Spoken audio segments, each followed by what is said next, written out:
Hey, how about you, everybody? Welcome into another edition of the Auburn Live Show, Recruiting Edition, also known as the Shriveled Freaking Pod, man. I'm your host, Jeffrey Lee, Senior Recruiting Editor for Auburn Live on 3. And if you're not a member of that site, you should be because, man, we've had a blowout weekend, blowout coverage of the blowout weekend. And it's been a lot, man. It's been a lot. That's why we're having this show a little early this week. But anyways, Auburn Live on 3. It's got a special going on right now, $10 for 4 months. It's cheaper than 2 gallons of gas, at least, or sure it should be in some states. But hey, we got a great show for you today.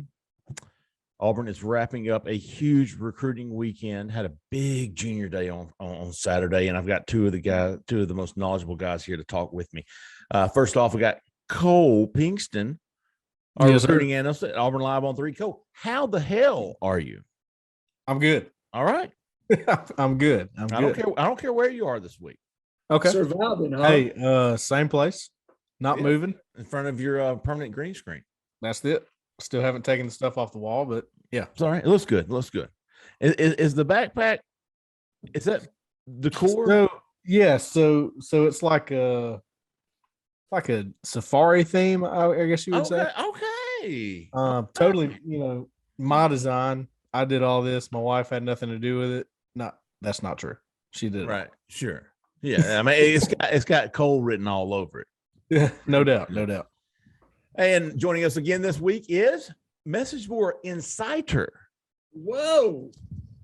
Mr. Jhead, also known as A-Head. Just don't call him A-Hole. How the hell are you? I'm doing fantastic. So you know what? Give me 2 claps and a whoo, Ric Flair. I'm excited to talk about recruiting today, man, especially all the recruiting down this past weekend. I tell you, I was expecting a big weekend, and it was even bigger than I thought. And it was carryover. There were people here Friday. There were people, a huge group Saturday. Not a huge group. It was a perfectly sized group of recruits because everybody was able to get time with their coaches to build those relationships. And it wasn't just overly swamped with guys. And I thought it was perfect. Then you had Sunday, guys coming in from California, Michigan, Florida, South Florida. Monday, you had McElderry, Raquez McElderry, and the kids from Anniston coming in. There was also Stanquan Clark, a 4-star linebacker from down Miami. Killian High School was also on campus for Monday's practice. And guys, we're here to talk about it all. If you're listening, you're probably listening to this on Wednesday. We are recording it Tuesday afternoon, so keep that in mind going forward. Jhead, Cole and I were there firsthand, but let me ask you from afar. You followed it, I'm sure, as close as anybody this weekend. Absolutely. Getting text messages the whole 9 the entire way. But go ahead with your question, Jay. What was kind of your perception of it all?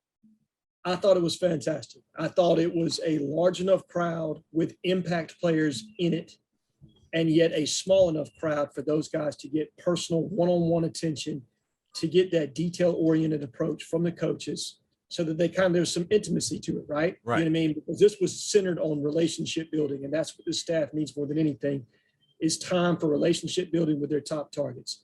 They got that and then some. They were able to design. I mean, I think they were bringing in,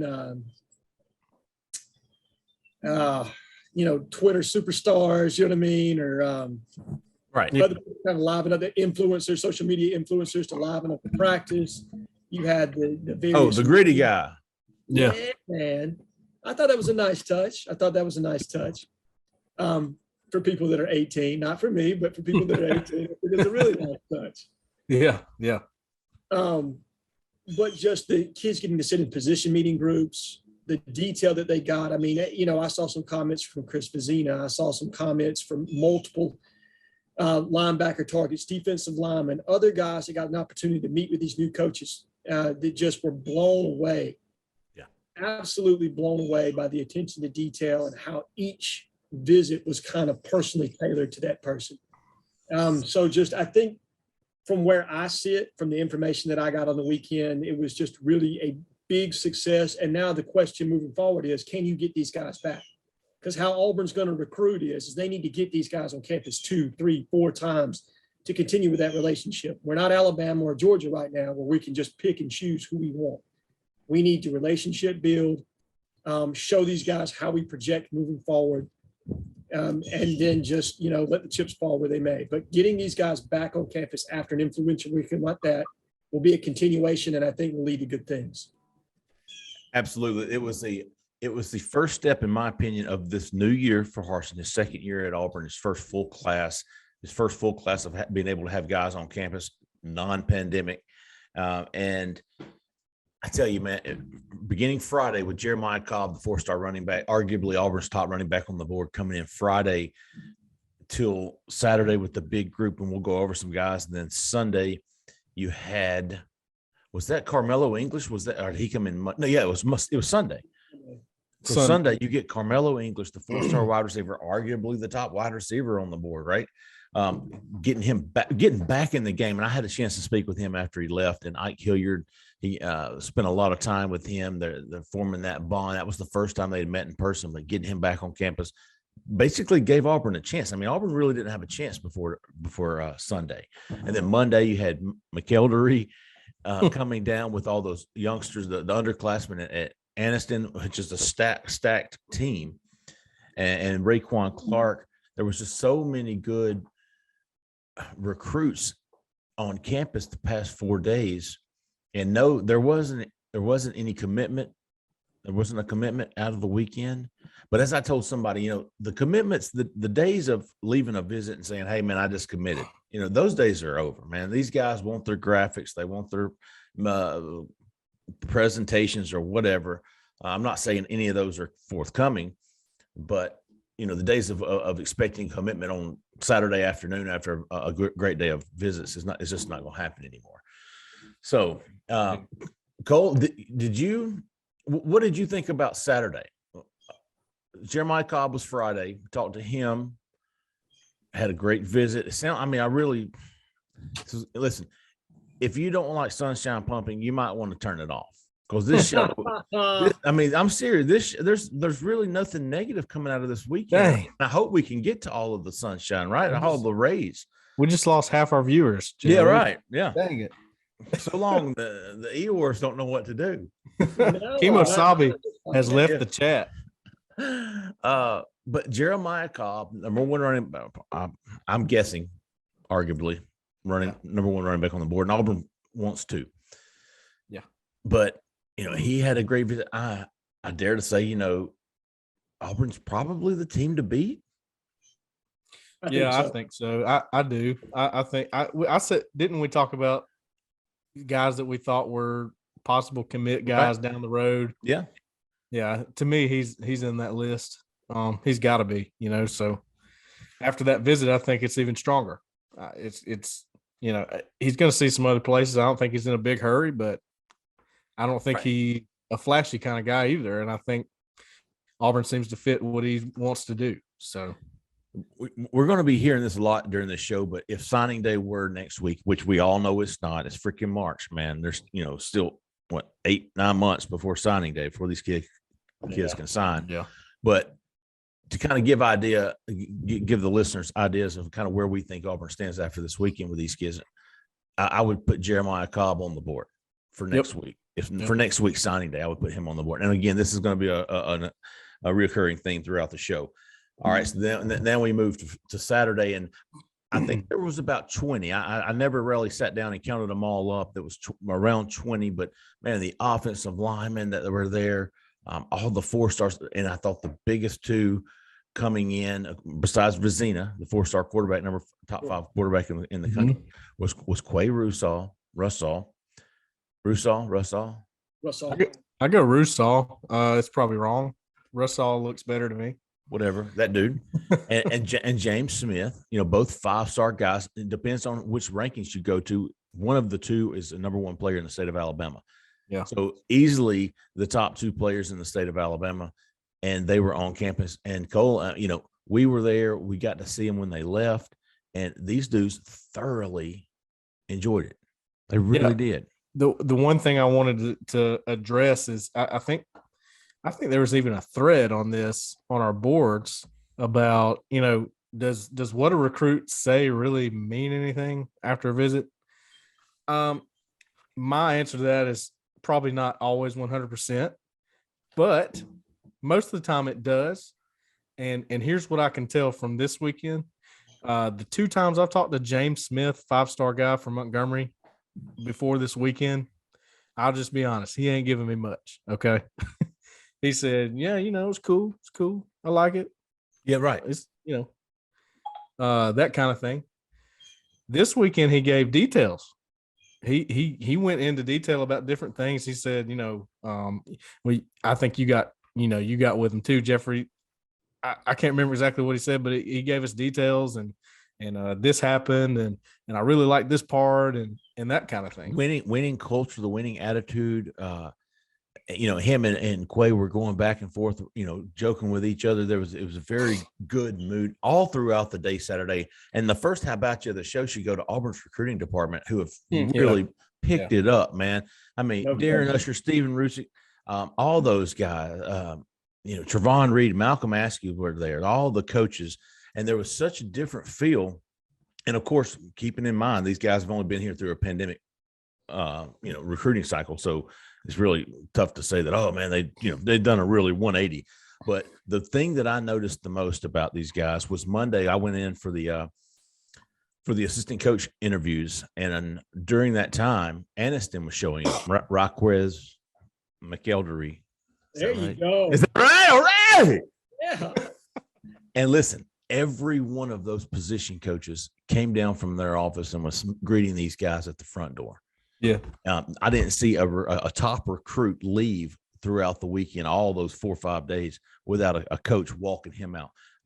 Ike Hilliard's, basically holding Carmelo English's hand all the way to the car. It was just such a different vibe at Auburn, such a positive vibe at Auburn. And I think we got that from these interviews. I mean, you could get that feel from the recruits, how much fun they had. You're talking kids, Connor Strove from Texas, his mom and dad, I got a chance to talk to them. They got to Atlanta. They flew into Atlanta. Their car was, somewhere that they had rented. The hotel was messed up. And they were like, man, just to come here and have such a great day really made this trip so much better than the way it started out. Really good people. And Jeffrey, he even told me before, I think it was 2 weeks before they took this visit, right around the time he got offered, that he said, they're talking to us about coming that weekend. We're trying to get there. It's just not really working out, is what he told me. And I was like, okay, well, just let me know if y'all head out there and we'll catch up. And he goes, all right. Never heard back from him. Lo and behold, they're all there. Yeah. They made it work, so I thought that was a pretty big deal because it's not an easy trip with everything going on. Flew in from Dallas. Yeah. Flew in from Dallas. But getting those guys on campus, just the recruiting department at Auburn, the coaches, all those guys, man, it was very impressive. It was something very organized. It was, nobody was wandering around, wondering what to do.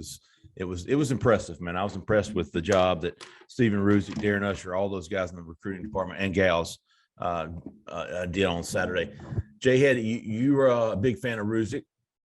Yeah, you could say that. You could say that. Have kept up with him, or you've done your research?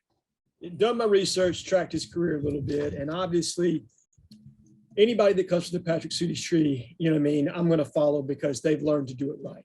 They have a very organized structure to what they do. Attention to detail and relationship building are at the forefront.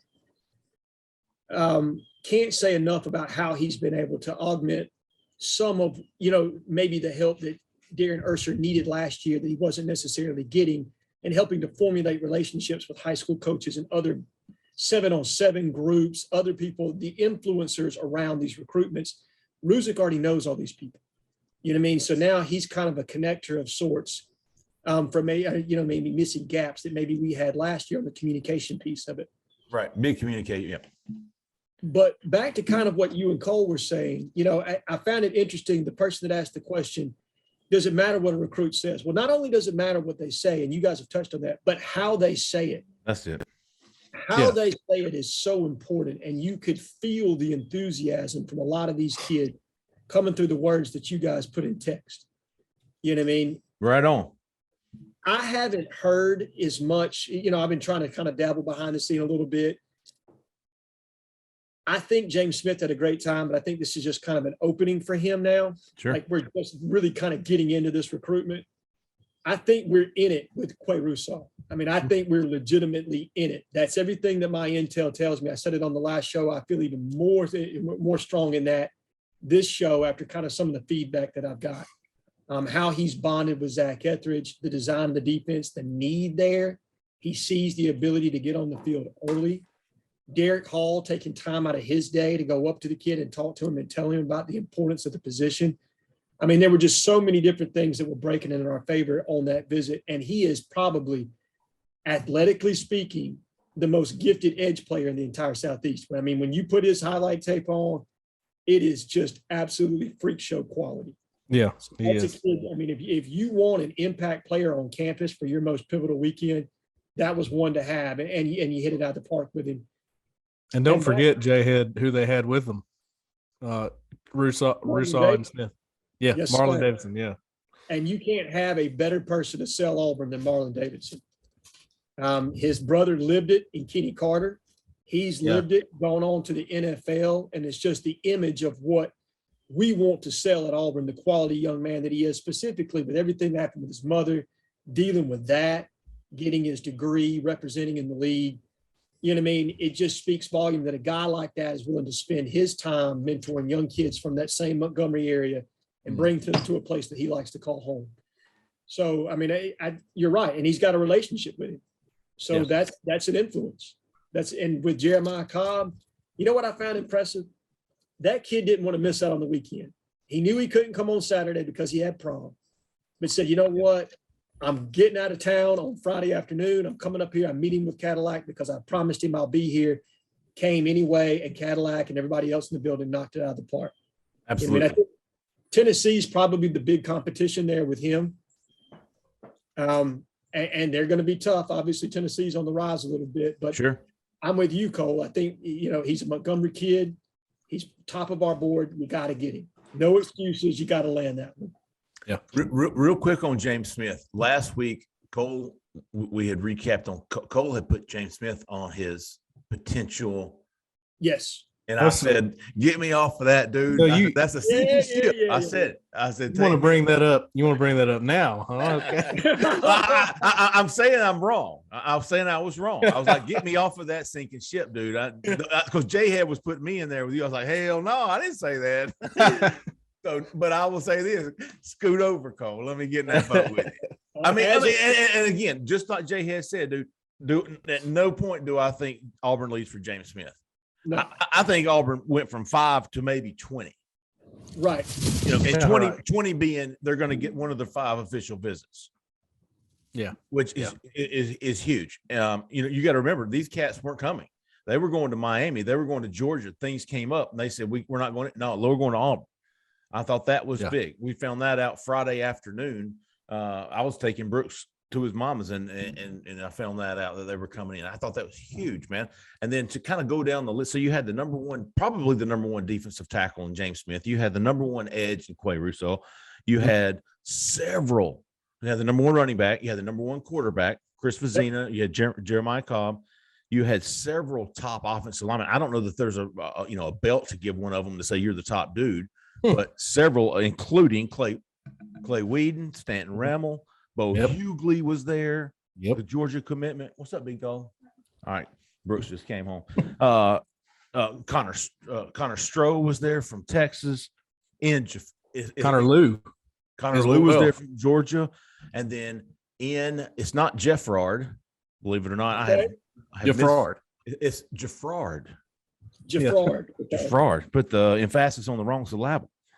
Hey, look, by the picture, that kid was every bit as physically impressive as anybody I've seen. I mean, he's well put together, Cole. Yeah, who's this? Absolutely. Jeffrard. Yeah, Jeffrard. There you go. Hey, and listen. Okay, he looks better. He looks better than he did when I saw him last time at a game last season. I think what did he tell us? 360-ish. Which, by the way, is about what? 30 pounds down. He was at 400 at one point. But again, we said, that Auburn just wanted to make sure he wasn't sloppy. I didn't see sloppy. No. I didn't see sloppy. then you had Carmelo English, the number 1 wide receiver. But let's don't forget about Arkansas State. Transfer wide receiver Corey Rucker was there, dude, and he was having a blast. He was. I noticed about Ike Hilliard, where a lot of the coaches, I'm not going to say they stay in a pack, but they kind of stay around the camp, around the wherever the event is happening. Ike Hilliard kind of goes and does his own little thing where he'll take him off and show him this, or get a little bit of one-on-one time. I think he walked away with him one time. We were like, who was that? It was Corey Rucker. Of course, he had Rucker on the back of his shirt, so that helped. But, that's just kind of how he does things. He likes to kind of have the one-on-one time. So I thought that was interesting. 4-star. Who the hell was it? Oh, 4-star defensive tackle, Caden Daniel McDonald. McDonald, yeah. Hey, he had a good time. He did. Hey, I was surprised by him. I was surprised by the Langston Hughes guys, Bo Hughley, Jelani Thurman, Josh Horton, and Terrence Love. Yeah. Terrence Love. Caden McDonald told me, he said, he had the biggest smile on his face, too. He's like, thing I really liked about practice, man, they gave him candy afterward to the best players. He goes, that was awesome, dude.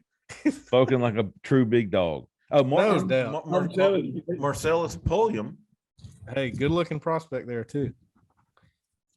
Good looking prospect. Trying to think of anybody else. Line, tight end, wide receivers. I didn't see the Daniel Rogers kid. Was that his name? The kid from Florida. Oh yeah, Bryson. I didn't see him, but that doesn't mean he wasn't there. I probably need to check on that. Clay Weed. So talking about who you think Auburn leads for after this weekend, not just Saturday, I would put Jeremiah Cobb. Yep. Yes. I would put Clay Whedon. Yep. Yes. What about the 4-star DB from Georgia? From Grayson. Yeah. From Grayson. Yes. Oh, yeah. Name? Michael Daughtery. Daughtery, yes. Yeah, I pronounced it wrong. He let me know Daughtery was it. Daughtery. Daughtery. Yep. That's what he told me. Yeah. Okay. All right. He was a great interview. I think they have like an interview class or something at Grayson High School because those guys know how to do it, man. I wouldn't be surprised. I wouldn't be surprised at all. But in all seriousness, though, he was, he was pretty legit about everything he was saying. He was to me that was probably the most eye-opening interview for me, and just talking to him off the record, because he was like, it's hard not to ignore all this stuff that was going on about Coach Harsin and about Auburn on Twitter. He said every time I turned on Twitter, I was seeing negativity. He said, and Auburn was one of the schools I really liked. So it bothered me. He's like, I had to get here. I had to see for myself if that was really true. And the words he used to me were, what Harsin's doing here are just and true. That's what he said. And right. Just and right. So the way he saw it, I don't believe all that stuff. I saw it for myself. I really like it. And it's supposed to have a commit decision in April, but I don't know. I don't know if that's still happening or not, because he said he'd be back for a game, no doubt. Right. I think in the first couple of weeks in April. Go ahead, Jhead.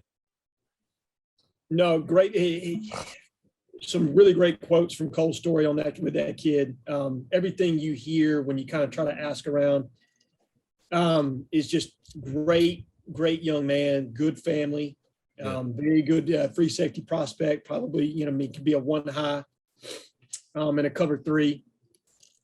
Has that range to definitely play 2 deep. I think North Carolina is the team, or was the team to watch, Cole. Yeah. Is that right? Yep. Yeah. I think with him, hopefully this visit has changed that to a degree. And like you said, we'll kind of back off from that April commitment date.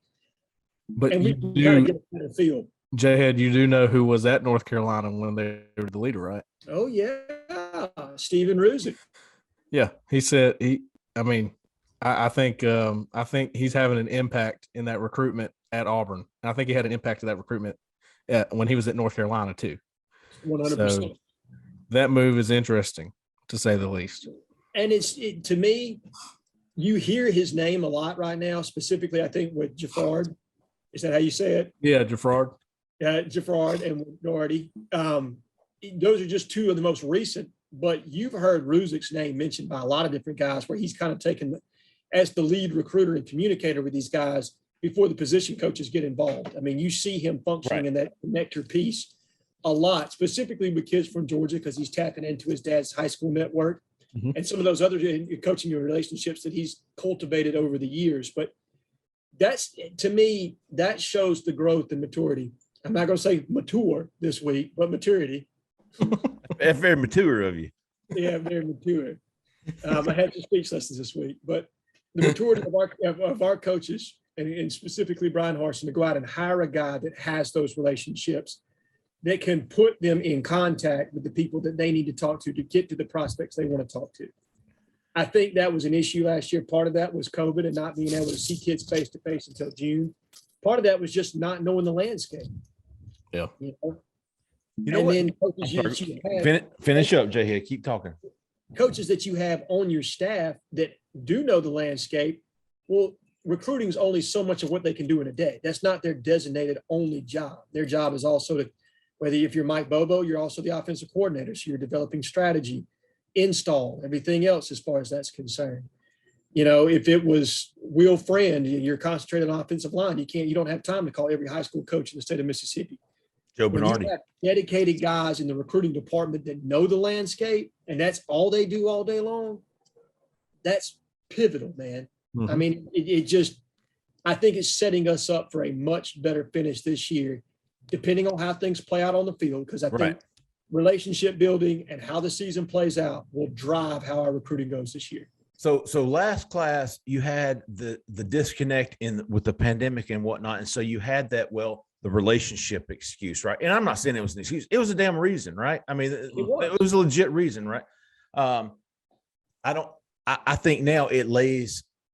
It's going to be determined how good this class is on the field. I really feel like the relationships are forming, if they haven't formed already, and they're just building on.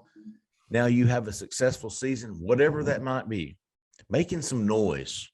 Yes. 9 to 10 wins, winning a game you're not supposed to, winning the ones you are, improving. You know, really like making some noise, man, making people notice you. I agree. If nothing, if you're not playing for the championship, at least you're given the perception that maybe you're a year and maybe a couple of players away. Yep. Well, you know, that you're on that cusp right there. Yeah. I mean, I think it's it's hard to quantify a number on what this team, I mean, I know you got to win, but to me, I think 8 wins, but the right 8, and you show development at certain positions. I mean, I think like with Chris Vizina, you're going to have to show that you can develop a quarterback. So whether it's TJ or whether it's Zach Calzada or whether it's Robbie or whoever, if you're showing progress that your quarterbacks are able to develop and put up yards and stats, and you're winning enough so that you can put some of this negative recruiting aside, because that's the other thing is, you know, the elephant in the room is that you have other staffs that are saying, hey, don't commit to these guys because they're not going to be here in 6 months. You know what I mean? Let's not pretend that that's not out there. So getting enough wins, showing development of key players in key positions, and the continuation of these relationships. And I really think this recruiting class is going to come out just fine. I mean, I really do. Better than last year.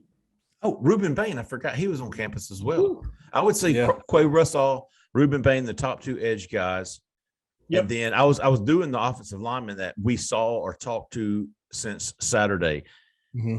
Jaffard, Braden Joyner, Auburn commitment, Bo Hughley, UGA commitment, Raquez McElderry, UGA commitment.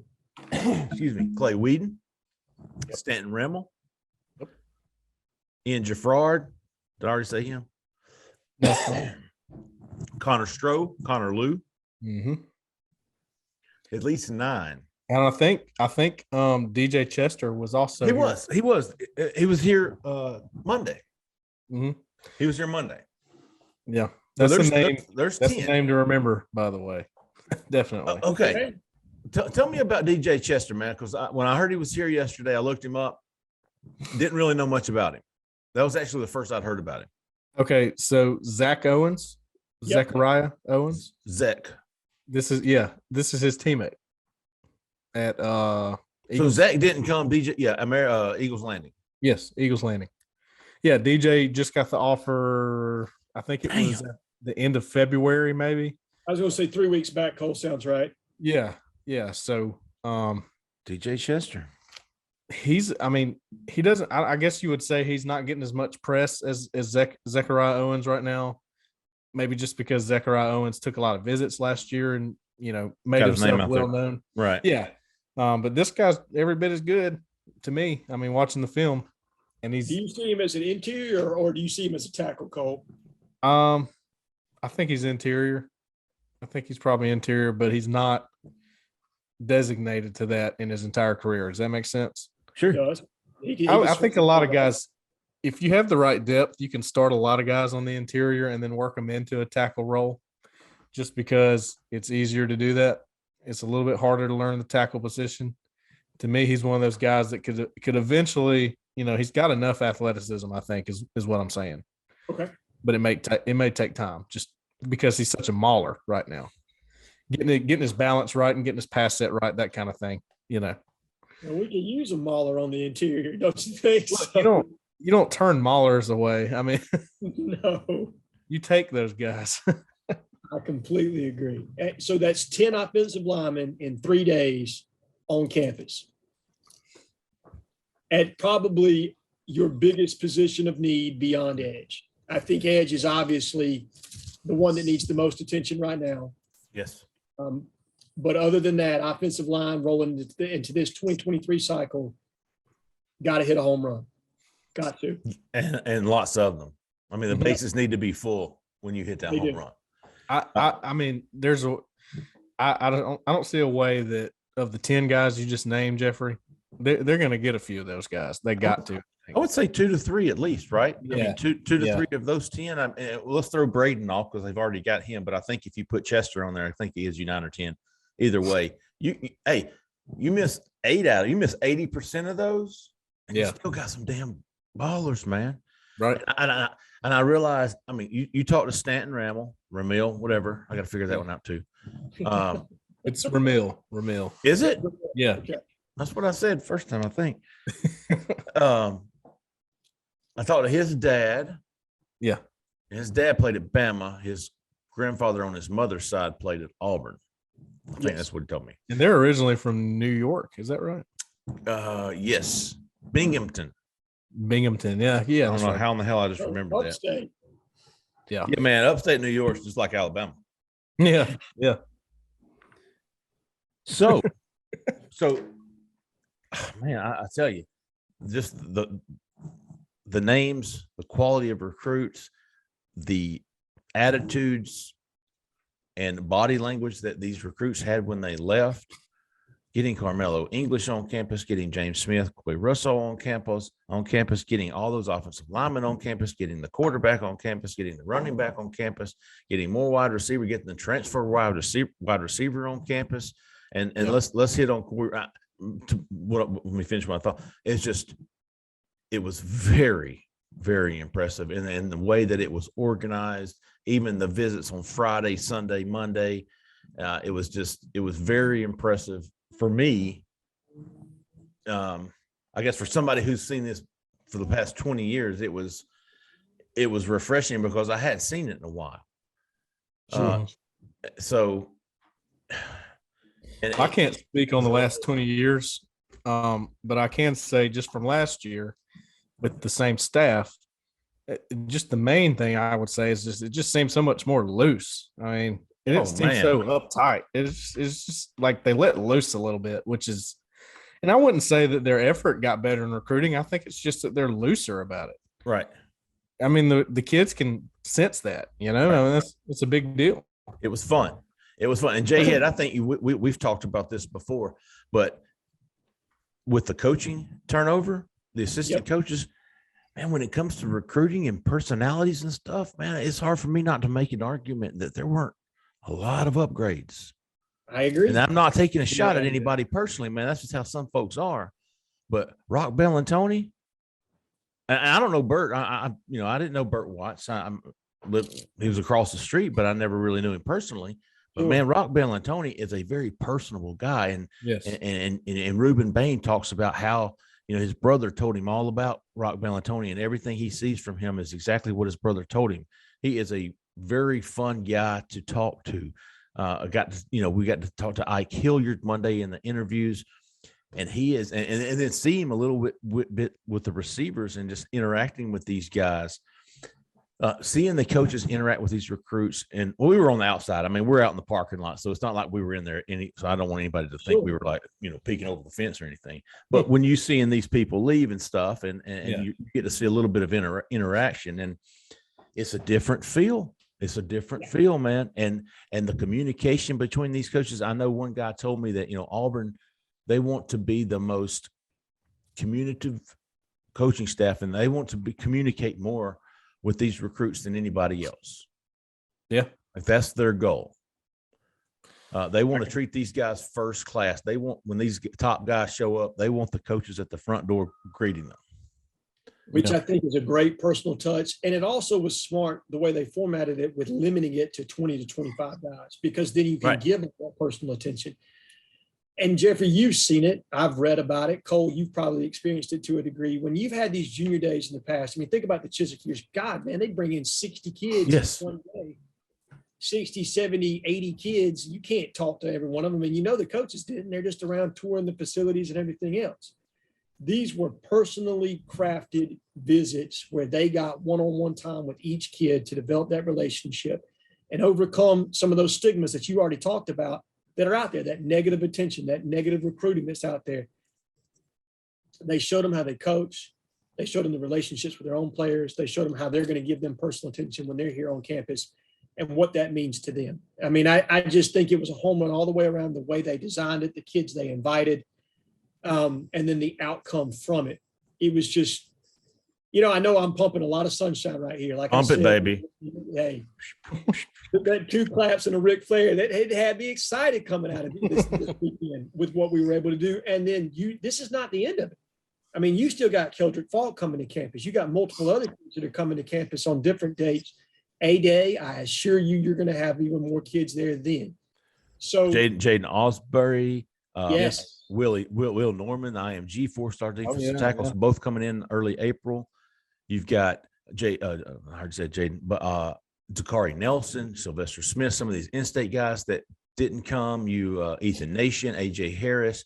I'm curious to see now about TJ Parker, Tamarian Parker. I think Auburn still got a long way to go to get him on campus, but getting Carmelo here, they're really close. Yeah. Getting Carmelo here is going to be somebody else in Auburn's corner to get Tamarian Parker back to campus. And then if you do that, then who knows? Tony Mitchell was rumored at one point coming this past weekend. We know he didn't. Jamal Jarrett, Sadir Mitchell. Yeah, I mean, a lot of them we're not going to know about probably. We'll find out when they're there. Not till the day of or after they leave. You know what I mean? When they tweet about it. Yeah, and that's, if you like a surprise, there you go. Kind of continuing on earlier from guys that we feel good about after this weekend, if signing day were tomorrow, I'm telling you, if signing day were next week, I would feel confident that Auburn flips both UGA offensive line commits. Yeah. Bo Hughley and Raquez, that guy, Raquez McElderry. We were almost 5 for 5 there. We were almost 5 for 5. Yeah, but so those two guys, Hughley was here Saturday, Raquez was here Monday. And I talked to both of them when they left, and I really feel like Auburn is at worst 50-50 right now with Georgia. Yeah. Yep. Agreed. That would be big. And I think, to me, it's getting that first domino to fall. If you can get Terrence Love in the boat, and I still feel like that's going to happen. I know that it didn't happen this weekend where a lot of people thought that it might, me being one of those. I don't think it's that far off from happening. I still think that's on the precipice of coming to fruition, but when you get somebody of that magnitude in the boat, and he is extremely popular in Atlanta, similar very much so to Damari Alston. Yes. It just opens up those doors of like, okay, one of ours is there. All right. That means it's okay for me to go there. So just getting that first domino to fall in a kid like him, it's going to do so much for us in the state of Georgia. I honestly believe that. Who is Mari's teammate that was there? CJ Hurd. Academy. Dude, TJ seriously was there. No, Yes. listen, impressive looking kid, man. Yeah, might be the most impressive one that was there as far as frame and all that goes. He's not a big talker. Now, did I offer him Saturday? Yeah, they did. He told me at the Under Armour camp that when I talked to him, I asked him, I said, "Are you going to make it to Auburn anytime soon?" He said, "Yeah, I'll be there for that that event that's going on." I was like, "Okay." He goes, "I think I'm going to get offered then too." I was like, "Oh, okay, yeah, cool." I was like, and then I walked away. He hadn't been offered yet. I mean, I'm looking at this kid like, man, that kid is ridiculous looking. Yeah, right. And he showed out at the camp too. And I knew the offer was coming after that. So they made it clear. So you had my info on that was that they wanted to do it in person. They wanted to make it special for him. That's a big. Basically, had told him you're going to get an offer the second you get on campus. Right. You're getting an offer. Come get it. Really, come get it. Yeah. If you want it, come get it. Right. And not really not in that context, but so you had James Smith, Searcy, Cade McDonald. We talked about wide receivers, defensive backs. We mentioned Chris Vizina was there Saturday, the number 5 quarterback. And the next day, Dante Moore, the number 4 quarterback, comes to campus with a group from South Florida and California, St. James Brosco guys, Pinkston.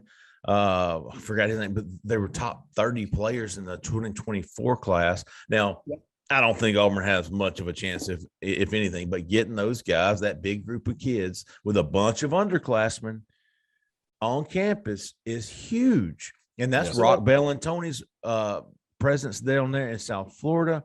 That's, man. Wasn't Jalen Green? Jalen Green, the number 4 wide receiver, was there with them. Yeah, he was there too. Yeah.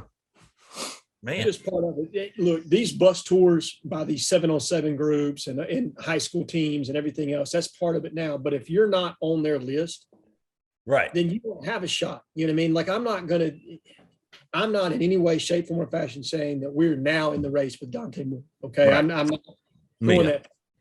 But it starts with a visit.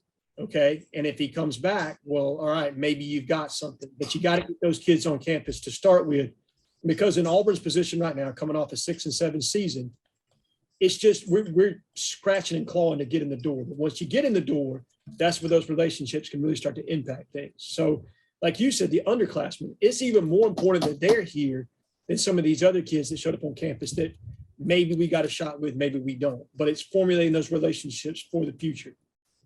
And listen, perception wise, when a recruit sees that the number 5 or the number 4 quarterback visited Auburn from Michigan, that's it opens some people's eyes and goes, man, maybe I need to put Auburn on my list of visits that I want to check out. Let me just go. Let me stop by there. I just think it nothing bad can come from that. And getting the quality athletes and recruits that they had on campus this weekend was very impressive, man. Very impressed. I agree. And the way it was all handled, I didn't want it to stop, man. I was having a blast, talking to these recruits and listening to their comments and seeing their body language and seeing Quay and James and Carmelo and those guys. It was a lot of fun, man. It's a lot of fun. It's a lot different than a year ago, and I'm blaming the pandemic for that one. What did you guys get an opportunity to talk to Vizina? Speaking to him? No, I did not. No, he was walking away. He saw us hand in hand with him. I believe he took him to the baseball game, if I'm not mistaken. Sure did. Yeah, he wanted to go to baseball. Ole Miss was in town. Now Auburn ended up getting beat 35-3 or something. Yeah. A day after. No. They got shut out a day after. Auburn won. That was when we won 19-5 or whatever it was. So it was a good game for him to go to. No, that was the day before, I Yeah. think. Auburn scored 7, whatever it was, 19 the Friday, and then got shut out Saturday. Oh, you're right. You're right. Yeah. I think that. You're But right. he wanted to see how that was going too. So I mean, we didn't catch him, but he was, a high priority guy, definitely being followed around by coaches. No question. Same for Corey Rucker, by the way. Corey Rucker, who took an official visit to South Carolina after leaving Auburn Monday through Wednesday, then he was going to Utah State. Yes. I think Thursday through Saturday, something like that, and had some other schools getting in the mix with him. But I tell you, Auburn would really like to add him to the class. And I tell you, turning a little bit to football, from what I've seen in the last couple of practices that I've attended, Auburn has zero depth at edge. They've got Derek Hall, they've got Eku Leota, and that's the only 2 guys on the team at a position that they rotated 5 people last year. They've got 2 guys who've ever taken a college snap in a game. Now, Dylan Brooks is right there. And then beyond Dylan is 2 walk-ons. Yeah. You've got 3 scholarship edge guys right now at a position where you want to rotate 5. You got to think they're going hard after the edge position. In the transfer portal, if they can find a 5th-year guy along with a multi-year guy, I wouldn't doubt seeing them take 2 of these edge guys if they could get one guy to plug and play for a year and then taking a multi-year guy. Really and being patient there. I know Willie Miller, I believe, was one of is that his name? Willie Taylor. Willie Taylor. That's what I said, Cole. Damn it. Listen. DJ Coleman is definitely not the kid from Jacksonville State. He's out. So that'll be a position we'll watch closely. We know wide receiver is a huge position at Eve. Auburn really needs 2 of those because they've got 3, right? What you got? Malcolm, you got Jhead, you got Malcolm Johnson Jr., you've got Dawson. All your start 3. And then behind them, I saw J.J. Evans yesterday at practice in street clothes. You got Jay Fair that's out there working in the slot. Right. You've got a lot of newbies. Xavier Capers. Yep, there you go. Playing over at the X. I don't even know who you're back up. I guess when VAR gets back out there, he's going to be in the slot and you'll be able to move. But I will say this outside of the Z. But yeah, you're 6 deep right now at wide receiver with 2 high school guys coming in. So at minimum, you need 1. You know, at a minimum, you probably would feel better if you got 2 if it's the right. Yeah, absolutely. But that was, man, I hate to say it, but that was the couple of practices that I've seen, those 20-minute windows that I've seen. So I've seen them a total of 40, and I spent maybe 3 or 4 minutes watching wide receivers. So don't take this for, to the bank. But, man, that's one of the least impressive receiver groups I've seen at Auburn in a long time. Yeah. I just wasn't wowed by anybody. As a whole, man, they just I went, wow, that's and I think Ike Hillier he said, we need help. I asked him about the wide receiver. He goes, we need help. Straight up, we need help. Carmelo English saw it. Yeah. Corey Rucker saw it. Yeah, you can't play the same 3 guys all game long at receiver. You cannot. And I'm okay. I think Malcolm Johnson Jr., Jhead, and Dawson are going to be fine. I honestly believe, that's fine with 3. And then when you add VAR back to that mix, well, that gives you 4 guys that you can rotate. But you got to have more than 4. You got to have 6 to 7 dudes you can rotate at receiver and count on. You never know. You never know what Omari Kelly and Camden Brown are going to bring when they come in the fall too. Camden Brown, who was also there Saturday, who loves him some Brian Harsin, dude. I love him. I really like Camden Brown, man. He's going to be my dude. Keontae Scott was there as well. Keontae Scott was there as well. Cole, you asked me if I saw him. I was like, yes, I did. He walked right past me with his name tag on. I think we were. Keontae Scott, is that news? Like, he's the. I think we were. Right? Yeah. Yeah, he was at Snow College in Utah. He was? Yeah, I think we were talking to a recruit, and he walked by, and in the back of my mind, I was like, I have seen that guy before. Yeah. I wrote it down, and I wrote it down back here. I think it was Ramel or Ramil. Yeah. There you go. Same guy. Yes. And then I texted you like the next day. I was like, am I dreaming or did we saw him? Okay. I saw him. But yes, Camden Brown, I think, is going to I think he's going to be fun to watch. I really like him. Yeah, I mean, you can't count those guys out. They're freshmen, I know, and they didn't get to go through spring practice, but that's two, talented bodies to throw into the position that'll help a little bit. But you really, really need that transfer or two. Yes. And Yeah. man, it just makes Corey Rucker such a priority. I mean, missing on him would be very tough because he is a good player and he's got some experience. So you got to, I mean, and he's got 3 years left. Huge. I'm interested to see what happens there. I got a good vibe from him, but he was honest. He said, Ole Miss was my dream school. Yep. Not really hearing much from them. Still going to look at South Carolina. So I think Baylor had contacted him, Washington State, some Pacific Northwest schools, Pac-12. But he's a Mississippi dude, man. I really feel like if nothing else changes, he's coming to Auburn. I feel like be patient when it comes to the transfer portal after these spring practices and games are over with. It's going to blow up once again. There's going to be a lot of options. You don't want to fill up now and go, well, shit, man, I could have waited for that guy, Turn in really quick because it was a huge deal. We're going to try to wrap this up. Cole's got to go get his boy. But no, I'm good. We're good. Okay. Hey, Tuesday afternoon, shortly after lunch, Johan Trayor, the number top 10 guy who's been – did he commit? And he signed with LSU, didn't he? No, he just committed. Phillips. Phillips signed. That's but right. He's been releasing his NOI now. Johan Trayor publicly and finally, we've kind of been expecting it for a while now since Will Wade was fired at LSU. Johan Trayor went public today, decommitted, reopened his recruitment. Auburn is thought to be very, very good position with Trayor.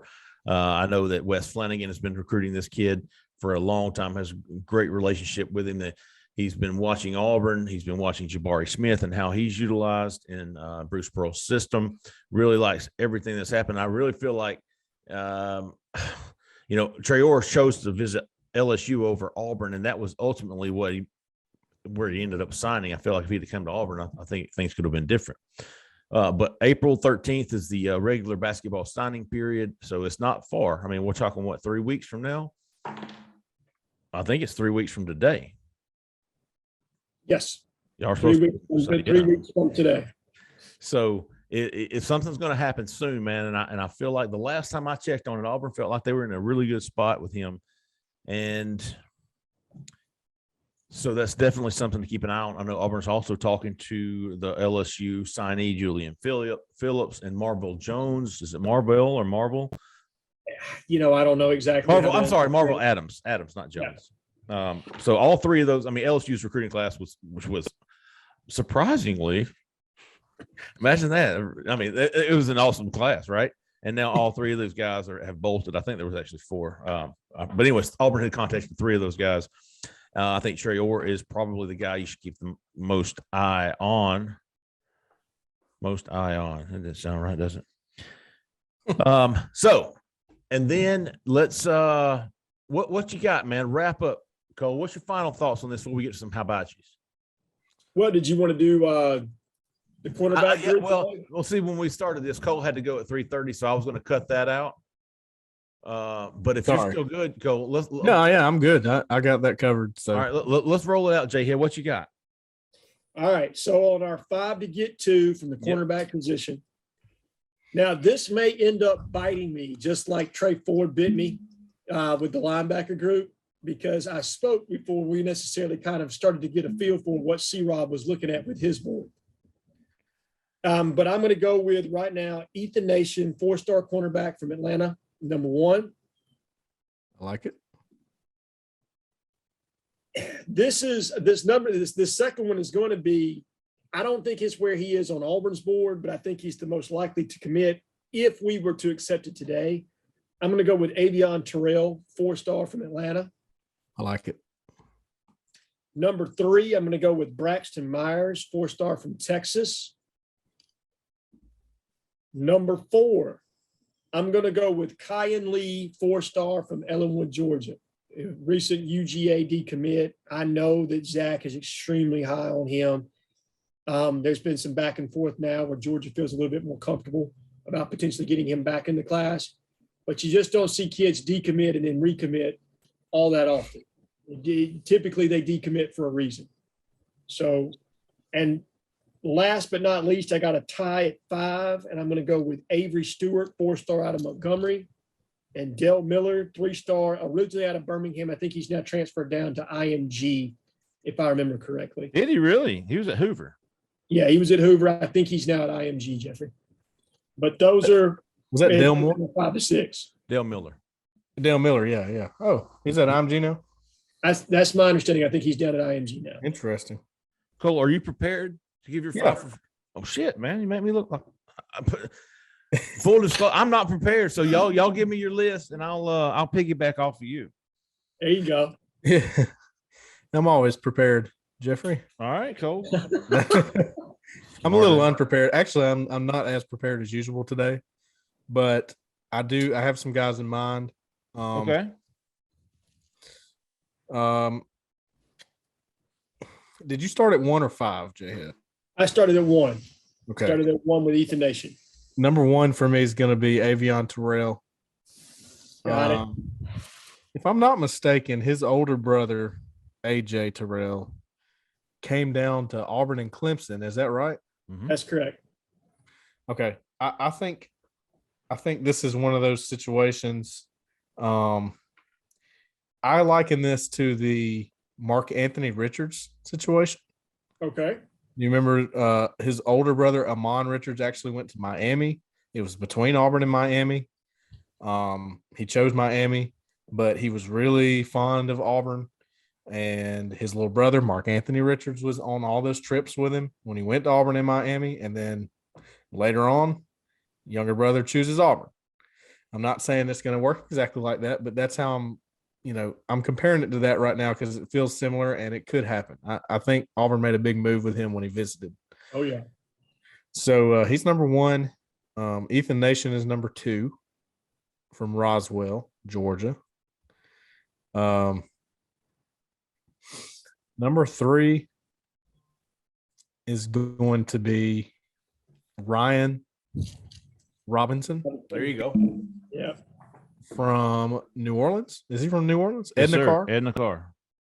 Okay. I'll say number 4 and 5, I'm not nearly as confident in. And I'm not putting AJ Harris on my list. No. Not going to do that. No. James Smith was one thing. I don't feel like chancing it with Harris. Braxton Myers. I'll go with Braxton Myers from Texas. That was sort of a surprise deal. Didn't expect him to visit like that. He actually who was with him that day? Remember there was 2 4-star corner. It was Braxton Myers. A.V. Terrell. Yeah, that's right. Yeah. Braxton actually reached out to us and said, "Hey, I'm gonna be in Auburn. I want you to know." So let me ask. Did you finish your Cole? I still have a number. He's on number 4. Okay, I'm sorry. He was number 4. I have a number 5. I don't have a number 5, and I don't think I'm going to go with a number 5. If I was, it'd probably be Kayan Lee, but I don't feel great about Kayan Lee at this moment. Sounds like you weren't prepared. Well, like I said, I wasn't as prepared as usual. I had the names up here. Let me okay. I'm looking right now at the On3 offers for cornerback position, according to On3 Auburn offers. And let me just throw some names out for the people listening, because if you're wondering, like, why aren't you? So Terrence Love, safety, Tony Mitchell, safety, Sylvester Smith, safety, Michael Daugherty. Oh, hell, ain't no damn. There's not a D. There's not a D or a T in the middle. It's like daughter. You trying to tell this man how to pronounce his own last name? Listen, Daughterty, Daugherty, Dakari Nelson. Yeah, that guy too, man. Dakari Nelson. Bryce Thornton. I remember him early on. So knowing that. Going off of these, and I looked at the athlete sections. Well, I didn't see anybody down there I would consider a cornerback. I would say, if you'll remember now, I think I was the first one to say A.V. Terrell. Yes, you were. So I'm going to have him on my list. I'm going to put, Cole, do you know, or Jhead, either one of you, we know why Ethan Nation wasn't there Saturday? I heard at one time he was going to be there, and then I heard he wasn't. He had rescheduled. Okay. He's going to be there maybe this weekend or the next. Something Okay. like that. All right. Like the 28th or something of that nature is what I was told is when he's going to come into town. Let's see. By the way, let me change my number 5 to Avery Stewart. That's who I was thinking of. There you go. That's Set the record straight. All right. Ethan Nation, A.V. Terrell. And really the guys to choose from at this point, right? And we all agree on is Braxton Myers, Kay and Lee, Avery Stewart, Dale Miller, Ryan Robinson. Yep. I can't think of anybody else that has visited to this point. You also have the kid from Hewitt Trustful, Ricky Gibson is another who was at a couple games this year. And he's a 3-star right now, still trying to improve that. He was pretty good at Hewitt Trustful. I think he's probably going to have a big year there. So just want to keep an eye on. No, I think I'll take the easy way out, man. I'll take Ethan Nation, A.B. Terrell, Braxton Myers, Kyan Lee, Avery Stewart, Dale Miller, Ryan Robinson. That's 7. Yeah. I feel Auburn will get 2 of those. Yeah. Yes. If signing day were soon. Yes. Yeah. 5 for 2. That was 7 for 2. And really there's, man, they got a good looking DB board. I mean, we'll find out. What you gonna do safeties next week? Safety nickel? Safety looks even deeper than safety nickel looks even deeper than corner. I think we'll probably have to revisit this because there's so many guys that are coming in right now. Right. I think we'll post spring or something. Yeah. Post spring, maybe we'll do offense and defense all at one time. Give me 3 guys at each or 5, whatever. We'll revisit it for sure.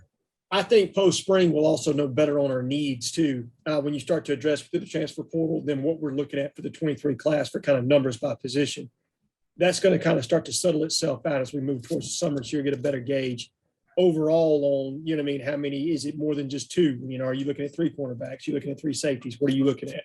Yeah. Okay. That's 7 cornerbacks. So we decided we're going to do what we say, safety nickel next week. Yeah. Yep. Yeah, a lot of good guys, and seeing who all comes in kind of plays into it as well. Kind of tells you where Auburn stands with these guys. Takari Nelson, I remember not 2 weeks ago, he was telling me how hard Auburn was recruiting him. Auburn is recruiting him. So curious to see why some of these guys weren't there, and it may have just been, hey, I had prom. Yeah.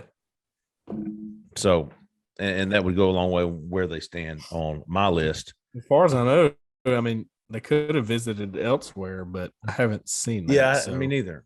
Which I leads think me Nelson was at FSU this past weekend. That's my understanding of the situation. But, he's been to Auburn a lot. So maybe trying to get down to Tallahassee was the only time it worked for him, and he can come on an individual visit later on, and maybe the coaches even wanted it that way. Sometimes when they get these one-offs, it's even more impactful. So right.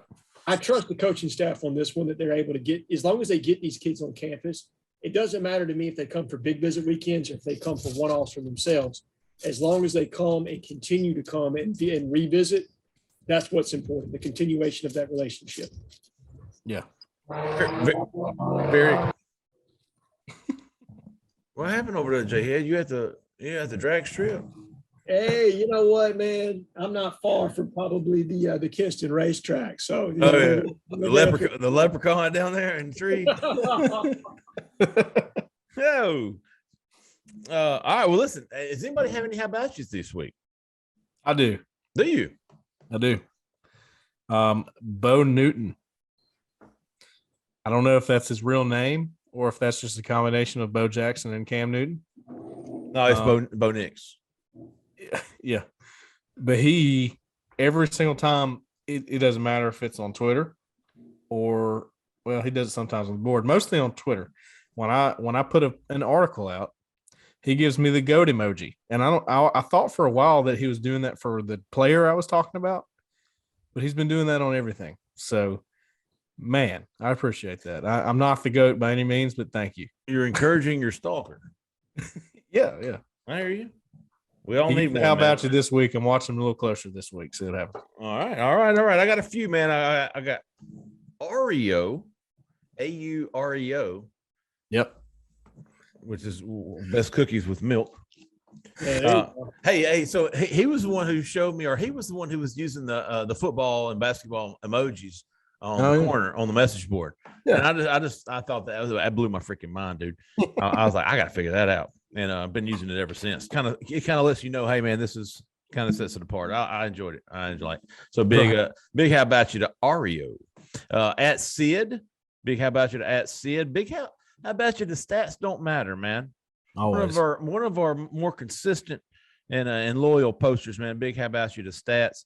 At Scott G, at Michael S, at Parv, PAURV. I think he